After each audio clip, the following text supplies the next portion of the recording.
Hi అండి, అందరికీ morning బ్రేక్ఫాస్ట్కి వడలు చేసుకున్నాం. కానీ మినప్పప్పుతో కాదు, సేమియాతో చేసుకున్నాము.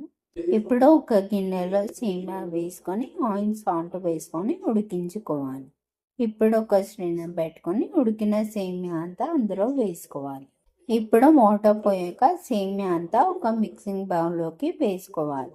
ఇప్పుడు హాఫ్ స్పూన్ చప్పున కారం, సాల్ట్, పసుపు, అల్లం పేస్ట్, గరం మసాలా పౌడర్, ధనియాల పౌడర్, చాట్ మసాలా వేసుకోవాలి. ఇప్పుడు 2 స్పూన్ల బేసన్ పిండి వేసుకోవాలి. 1 స్పూన్ కార్న్ఫ్లోర్ వేసుకోవాలి. అన్నీ వేసాక ఒకసారి మంచిగా కలుపుకోవాలి. ఇప్పుడు కలిపి పెట్టుకున్న సేమియాల నుంచి కొంచెం తీసుకొని రౌండ్గా వడలాగా చేసుకోవాలి. అలానే అన్ని వడలు చేసి పెట్టుకోవాలి.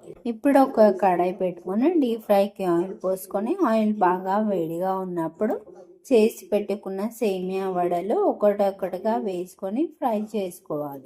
ఆల్రెడీ ఉడికిన సేమియా వేసుకున్నాం కాబట్టి ఇవి ఫ్రై అవ్వడానికి ఎక్కువ టైం పట్టాలి. అంతే అండి, వేడి వేడి సేమియా వడలు రెడీ అయ్యాయి.